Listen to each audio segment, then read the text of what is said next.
सो सबसे पहले आप यहाँ पे कब आए थे? मैं आया था, मैंने जो टेस्ट दिया था वो इंडिया और पाकिस्तान का जो है ना, इसका प्रोसीजर डिफरेंट है। इंडिया में वर्क परमिट नहीं देते साउथ कोरियन को।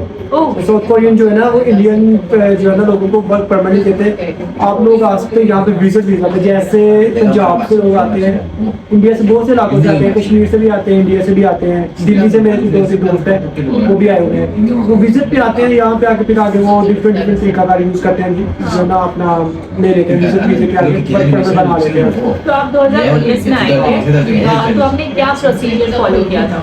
हमारा प्रोसीजर ये होता है कि हम लोग टेस्ट देते हैं, जो है ना इसका एक पीएस टेस्ट होता है। कोई लैंग्वेज हम अपने ही कंट्री में सीखते हैं, एक लकी ड्रॉ होता है, उसमें अपना नाम सबमिट करवाते हैं। वो लकी ड्रॉ में हमारा अगर नाम आ जाता है, हमारी गुड लक होती है कि हमारा नाम आ जाए, तो हम लोग फिर जो है ना उस टेस्ट की तैयारी करते हैं, टेस्ट देते हैं। ठीक है, अगर टेस्ट पास कर लेते हैं तो फिर 2 साल का टाइम पीरियड होता है, और इन 2 सालों में अगर आपका वीज़ा आ जाता है तो ठीक है, वरना आप एक्सपायर हो जाते हैं। मतलब टेस्ट में क्या होता है? टेस्ट में ये कोरियन बेसिक लैंग्वेज होती है उनकी, ठीक है, 2 बुक्स होती हैं वो पढ़ना होती है। उसमें एक लिसनिंग टेस्ट भी होता है और रीडिंग टेस्ट भी होता है। वो दोनों टेस्ट पास करना बड़ा जरूरी होता है, फिर जाकर आप जो ना अहल होते हैं साउथ कोरिया के लिए। तो आपने मतलब कोरियन लैंग्वेज वहीं से सीखी थी? वहाँ से जो सीखी थी और यहाँ पे जो कोरियन लैंग्वेज बोली जाती है उसमें डिफरेंस है, क्योंकि हम लोग वहाँ से सिर्फ बेसिक सीखते हैं अपने टेस्ट को पास करने के लिए। जब यहाँ पे आते हैं तो यहाँ पे इनकी लैंग्वेज, जैसे हम यूरोप कंट्रीज में जाते हैं, पाकिस्तान में इंडियन इंग्लिश जो बोलते हैं नॉर्मल बोलते हैं, जब वहाँ पे जाते हैं तो बहुत जो है ना उनका इजीली चेंज होता है। यहाँ पे भी ऐसे सिस्टम है कि जो कोरियन लैंग्वेज वो काफ़ी चेंज है, ठीक है ना। तो फिर उसमें हमें मुश्किल होती है, अगर आपने साउथ कोरिया आना है, इंडिया से आना है, पाकिस्तान से आना है, बांग्लादेश से आना है, नेपाल से आना है, कहीं से भी आना है, अगर आप विजिट वीजा पर आ रहे हैं तो खुदारा सबसे पहले आप जो है ना लैंग्वेज सीख कर आए, अदरवाइज आप यहाँ पे आके अच्छे खासे जलील हो जाएंगे, ठीक है ना। ये हकीकत है, साउथ कोरिया के अंदर आपको फिर बहुत मसले जो है ना सामना करना पड़ेगा उनका। तो सबसे ज्यादा किस चीज में डिफिकल्टी आ रही है? सबसे ज्यादा जो डिफिकल्टी होती है यहाँ पर एक लैंग्वेज में होती है, वो वर्कर्स को, मैं वर्कर्स के लिहाज से बता रहा हूँ, एक लैंग्वेज में होती है, दूसरा आपको खाने में मसला होता है। अभी तो कोरिया के अंदर हलाल फूड काफी ज्यादा जो हो गया ना, क्योंकि इंडियन भी ज्यादातर सेम खाने खाते हैं पाकिस्तान में, तो अभी तो काफी जो है ना बेहतर हो गया। अदरवाइज पहले काफी मुश्किल होता था हलाल फूड का यहाँ पे। अगर आपने कोरिया में सर्वाइव करना तो आपको लैंग्वेज जरूरी आनी चाहिए, लैंग्वेज के बगैर साउथ कोरिया में सर्वाइव करना मुश्किल है। तो लैंग्वेज कैसे सीखें आप? कोरियन लैंग्वेज सीखना बहुत इजी है, आप इनके के ड्रामास देखें, वहाँ से आप बहुत इजीली सीख सकते हैं। के ड्रामा से काफी ज्यादा हेल्पफुल है ये। उसके अलावा यूट्यूब पे इनकी जो है ना रेगुलर क्लासेस होती है बाकायदा, ठीक है, उनको देखें, उनको सुने, कैसे बात करते हैं, आप बेसिक चीजें सीखें अगर आपने कोरिया में सर्वाइव करना है तो। सो लाइक आपने टेस्ट देने के बाद वीजा के लिए अप्लाई किया, तो वीजा के लिए में कोई प्रॉब्लम आई या क्या डॉक्यूमेंट्स क्या क्या चाहिए होते हैं? वो हमारे जो डॉक्यूमेंट्स होते हैं उसमें एफिडेविट्स होता है, उसमें जो आपके कुछ होते हैं गवाह जिसे बोलते हैं आप लोग, ठीक है, वो 2-3 होते हैं, ठीक है। उसके गवाह भी चाहिए होते हैं। फिर हमारी जो है ना पुलिस इंस्पेक्टर सर्टिफिकेट भी चाहिए होता है, आपका मेडिकल चाहिए होता है, आपका पासपोर्ट चाहिए होता है, आपकी पिक्चर्स चाहिए होती है, आपकी आईडी कार्ड की कापी चाहिए होती है, ठीक है ना। और जो है ना स्टेटमेंट वगैरह का इसमें कोई जो है ना अमल दखल नहीं है, इसमें सिर्फ और सिर्फ आपका जो टिकट के पैसे होते हैं वो है। जैसे इंडिया में जब भी आप अप्लाई करोगे वीजा के लिए तो वो लोग आपका बैंक स्टेटमेंट मांगते हैं और बैंक स्टेटमेंट चेक करते हैं कि आपके पास पैसा है कि। तो पाकिस्तान में ये नहीं है। पाकिस्तान में जो हम वर्क परमिट पे आते हैं ना उनके लिए बैंक स्टेटमेंट का कोई तलब नहीं है। अगर आपने विजिट वीजा पर पाकिस्तान से आना है तो उसके लिए आपके पास जो है ना बैंक स्टेटमेंट होनी चाहिए 2 से 3 लाख रुपए, ठीक है ना। उसके लिए जो जब आप पाकिस्तानी, उसके अलावा जब आपने अप्लाई करना तो $50 से $100 लगते हैं इसकी फीस। उसके अलावा जो विजिट वीजा के लिए बता रहा हूँ उसके लिए आपको आईडी कार्ड की 3-4 कापियाँ चाहिए, ठीक है। आपकी जो आप किसी कंपनी में काम करते हैं तो वहाँ की सैलरी स्लिप चाहिए, 6 महीने की बैंक स्टेटमेंट चाहिए आपको, ठीक है ना। तो ये बिल्कुल ईजी है अप्लाई करना। प्रोसीजर सेम ही है, बट अगर आप वर्क वीजा पे आ रहे हो तो आपको डिफरेंट है ये चीज़ है। ओके, सो उसके बाद आप साउथ कोरिया जब आए तो आप लाइक अकेले आए थे या कोई फैमिली मेंबर यहाँ पे था, किसी को जानते थे? जब मैंने अपनी जर्नी स्टार्ट की थी ना साउथ कोरिया की, तो मेरा यहाँ पे आने का बिल्कुल भी प्लान नहीं था कि मैं यहाँ पे आऊँगा। मैं सोच रहा था यहाँ पे मेरे कज़न है USA अमेरिका में, मैं वहाँ जाऊँगा। मैं कोशिश कर रहा था कि मैं किसी तरीके से IELTS करूँ और वहाँ पे चला जाऊँ। तो फिर जब मेरे भाई इधर थे 2014 से इधर है, तो फिर मैंने सोचा कि कोरिया भी बेहतर है। मैं आपको बताऊँ, मैं ना आर्मी का भी कैसे लेने तैयारी कर रहा था, तो मैं ना रनिंग करने गया था बाय तो मुझे मेरे दोस्त की कॉल आती है कि तुम्हारा जो है ना लकी ड्रा में नाम आ गया है, ठीक है ना। तो मैंने जब देखा तो मैं वही पे अपनी दौड़ को जो है ना रुका। अच्छा, आपके दोस्तों ने भी अप्लाई किया था? अप्लाई किया था, मेरे दोस्तों के नाम आए थे मेरे साथ ही। अच्छा, उनका वीजा नहीं लगा? उनका कुछ का लग गया, कुछ का नहीं लगा, कुछ का टेस्ट भी पास हुआ, कुछ का टेस्ट पास हो गया, ठीक है ना। टेस्ट पास करना जरूरी होता है। अच्छा, लकी ड्रॉ के बाद होता है टेस्ट? हाँ, लकी ड्रॉ के बाद टेस्ट होता है हमारा। तो जी मैं जो है ना फिर वो जाके जो है ना अपना टेस्ट वगैरह की तैयारी की। 1 महीना 10 दिन के बाद मेरा टेस्ट हुआ है, ठीक है। वो टेस्ट पास किया जिसमें मेरे 150 नंबर आए थे 200 में से, ठीक है ना। वो फिर 2 साल के बाद जब मेरा वीज़ा है, 1 साल तो 6 महीने के बाद मेरा वीज़ा आया था साउथ कोरिया का। तो ये काफ़ी सब्र वाला अमल है, इसमें सब्र करना बड़ा जरूरी है अगर आप साउथ कोरिया आना चाहते हैं तो। चलो, कैसे मतलब आपने पहले से प्लान कर रखा था साउथ कोरिया के लिए, या फिर आप बता रहे हो कि आपको यूएस जाने का मन था? हाँ, वहाँ भी मेरा जाने का मन था, लेकिन मैंने जब अपने हालात को देखा, मैंने चीज़ें चेक की कि अभी मुझे जो है ना अगर नहीं वहाँ मेरा सिस्टम हो रहा, इतने पैसे नहीं मेरे से अरेंज हो रहे, तो फिर मैंने कहा यार ये लाख के इसको आजमाते हैं। US is expensive. US expensive, क्योंकि वहाँ पे जाने के लिए आपको पैसे चाहिए अच्छे खासे। और यहाँ पे मुझे ये था कि मैंने सिर्फ और सिर्फ अपना टेस्ट पास करना था अपनी मेहनत के बलबूते पर। तो वो मैंने टेस्ट पास किया, तो भाई ने मुझे इधर से सपोर्ट की और मैंने अपनी टिकट करवाई और अपने जो है ना हमारा एक ग्रुप होता है, लड़कों का ग्रुप बन जाता है, पाकिस्तान से होता है इस प्लेस पे। फिर यहाँ पे आके सबसे पहले कहाँ गए?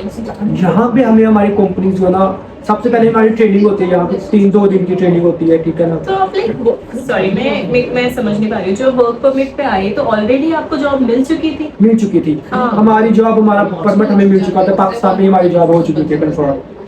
इधर से तो इसलिए ये काम कोई एजेंट करते हैं? ना, यहाँ के ये जो कंपनी मालिक है ना, हाँ। ये कंपनी मालिक जाते हैं इनके लिए दमो सेंटर, इमिग्रेशन सेंटर, वहाँ पे जाके वो देखते हैं फाइलें, उनको जिस मुल्क के बंदे चाहिए होते हैं ना, वो उस मुल्क के बंदों को हायर कर लेते हैं। तो उनको 2 या 3 या 4 बंदे चाहिए, तो कहते हैं कि हमें 3 या 4 5 बंदे चाहिए, पाकिस्तान के चाहिए, इंडिया के चाहिए, नेपाल के चाहिए, किसी भी मुल्क चाहिए। तो वो फिर उनका ऑनलाइन अप्लाई करते हैं। जो फाइलें पाकिस्तान में इनके साथ जो है मुतबादल होती हैं, वो हमें कॉल करते हैं, मैसेज करते हैं कि भाई आपका वीज़ा ओके हो गया, आपका इजरा हो गया, ठीक है ना। अभी तो वो लोग वीजा में हेल्प करते हैं? नहीं, कंपनी वाले कोई हेल्प नहीं करता इधर, ठीक है ना। वो सिर्फ और सिर्फ हेल्प यही करते हैं कि आपको बुला देते हैं साउथ कोरिया के अंदर परमिट पे। उसके अलावा आपकी कोई हेल्प नहीं कर सबसे सकता। सब आपको खुद ही हाँ, करना है। खुद ही करना पड़ता है। ये सब झूठ है कि किसी एजेंट के जो ना आप रेफरेंस से साउथ कोरिया में आ जाएंगे वर्क परमिट पे, ऐसा झूठ है। और मैं ये भी कहना चाहता हूँ कि जो भाई जितने भी लोग हैं वो कभी भी पाकिस्तान से G1 वीज़ा ना लें साउथ कोरिया के अंदर, क्योंकि बहुत ज़्यादा लोग डिपोर्ट हो रहे हैं, बहुत ज़्यादा पकड़े जा रहे हैं और इनके जो सहूलतकार हैं वो भी पकड़े जा रहे हैं। तो इस चीज़ से अवॉइड करें। आना है अगर साउथ कोरिया स्टडी वीज़ा पे आ जाए, आगे सर्वाइव करने के बड़े चांसेस होते हैं। आपने आना है तो E9 वीज़ा पे आए, अगर शहनशाही ज़िंदगी गुजारनी है तो E9 वीज़ा पे आ जाए या स्टडी वीज़ा पे आए। ये बात। Okay, so it's like south Korea में आप तो बहुत घूमे होंगे, बहुत अलग अलग हाँ। जगह पे अलग अलग लोगों से मिले होंगे। So what is your opinion about? अच्छा, ये जो मैं आपको बताता हूँ, साउथ कोरियन लोगों के साथ आप जितना घुले मिलेंगे ना, ये उतने ज़्यादा आपके साथ अटैच होने की कोशिश करते हैं। अगर आप इनके साथ अट्रैक्शन नहीं बनाएंगे ना, इनके साथ बात नहीं करेंगे, तो ये बिल्कुल भी आपके साथ बात नहीं करते। ये अपनी ज़िंदगी में मगन रहते हैं, किसी को जो है ना बस हम लोग समझते हैं कि ये बड़ा एटीट्यूड लोग हैं। कुछ भी ऐसा नहीं है। आप अगर कोरियन लैंग्वेज आती है ना, तो कोरियन लोग इतने अच्छे हैं यार, हर जगह तरह तरह के बंदे हैं, लेकिन कोरियन लोग आपको इनिशिएट करना पड़ेगा, आपको इन लोगों के साथ घुलना मिलना पड़ेगा, इनकी जबान सीखना पड़ेगी। मैंने आपको बताता हूँ, मैं जब अपनी कंपनी में नया आया था, ठीक है, तो मुझे अपनी लैंग्वेज का बड़ा मसला था, ठीक है ना। मैं किसी से बात नहीं करता था, मैं ना, तो वो मुझे कहते यार तुम ना कोरियन लैंग्वेज आपको नहीं भी आती, फिर भी ट्राई करो बोलने की, ठीक है ना। जब आप बोलने की ट्राई करेंगे, लोगों के साथ मिलेंगे, तो आपको देखना ये लोग बहुत अच्छे हैं। वो ऐसे ही अभी मैं बाहर कहीं भी जाता हूँ, ठीक है ना, तो लोगों के साथ बातचीत करता हूँ, लोगों से जो है ना इंस्टा करता हूँ, ठीक है, उनसे वैसे ही पूछ लेता हूँ। मैं वैसे मुझे पता भी होता है, मैं फिर भी पूछ लेता हूँ मैंने इस तरफ जाना है। लोगों के साथ इंटरेक्शन मेरा होता रहता है, ठीक है ना। तो फिर बहुत हेल्पफुल होता है, ये लोग बहुत अच्छे हैं, ठीक है ना।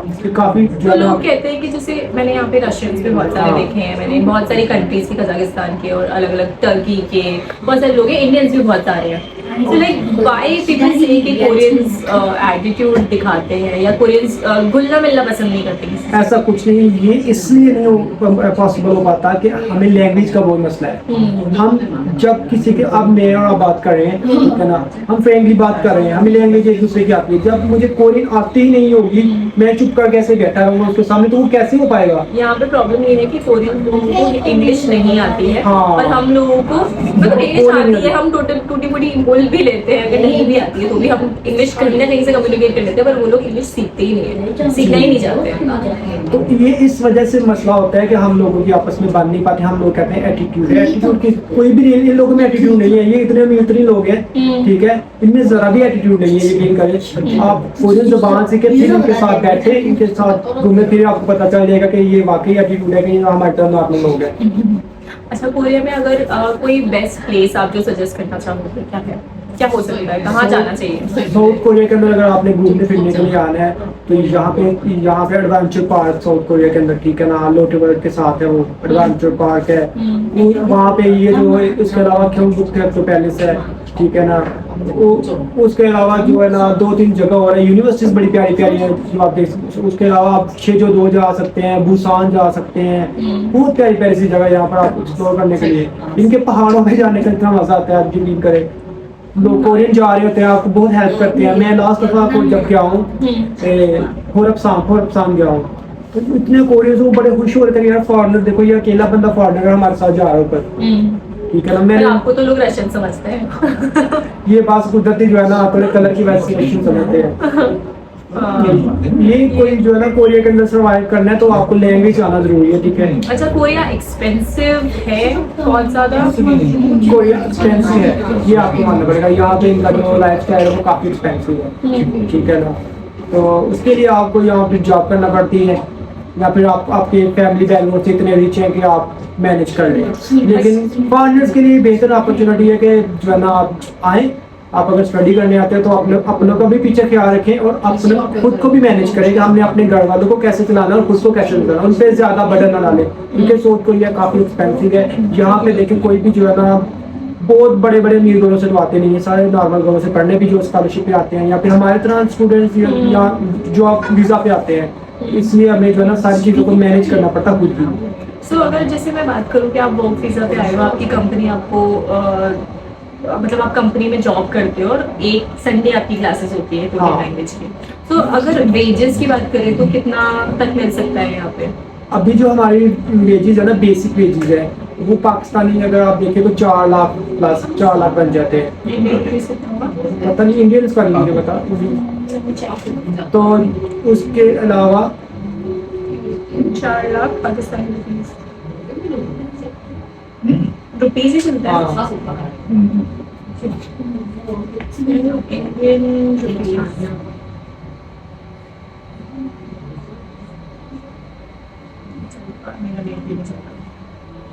तो ये जो है ना काफी मतलब कि इधर खर्चा भी काफी ज्यादा होता है खाने का, ठीक है ना। अदरवाइज अगर आपको कंपनी आपकी जो है ना फूड मनी भी दे दे 1,24,000 रुपीज, मतलब पाकिस्तान के 4 लाख, इंडिया के 1,24,025। ये करेंसी डिफरेंस है हमारा। तो इसमें आकर हमें जो है ना खाने के पैसे भी मिल जाते हैं, कुछ कंपनी में रिहाइश भी फ्री होती है, तो काफी ज्यादा जो है ना बेनिफिट्स मिलते हैं। 4 लाख रुपए महीने के। अगर ओवर टाइम लगे तो फिर जो है ना काफी चीजें। तो बहुत पैसा है यार। आपको भी जहाँ लगवा नहीं सीरियसली 1,25,000 रुपए, अगर आपको मतलब इंडियन रुपीज के हिसाब से बता रही हूँ, अगर आपको महीने के 1,25,000 रुपए क्या चाहिए? मैं तो ऐश करूंगी। हाँ, तो अभी वो ओवर टाइम वगैरह हो तो फिर तो 7-8 लाख तक चलेगा। तो आपकी टाइमिंग क्या रहता है ऑफिस टाइम? मैं जो है ना सुबह ऑफिस टाइमिंग है, हमारी वर्किंग टाइमिंग होती है 9 से होती है तकरीबन 6 बजे तक। 6 बजे तक सुबह से? सुबह कितने बजे से? सुबह 9 बजे से। 9 बजे से 6 बजे तक, वही जो अपने इंडिया में भी टाइमिंग है 9 से 6। ओके, और ये सैटरडे संडे काम नहीं होता है? सैटरडे संडे हम फ्री होते हैं, घूमते फिरते हैं, क्लासेस लैंग्वेज सीखने जाते हैं। सो ये बहुत अच्छा बेनिफिट है अगर आप वर्क परमिट पे आना चाहते हो, वर्क वीजा पे आना चाहते हो। ओके,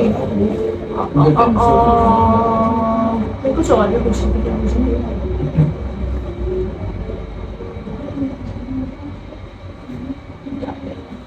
हाँ, स्ट्रीट फूड का पूछ सकते हैं।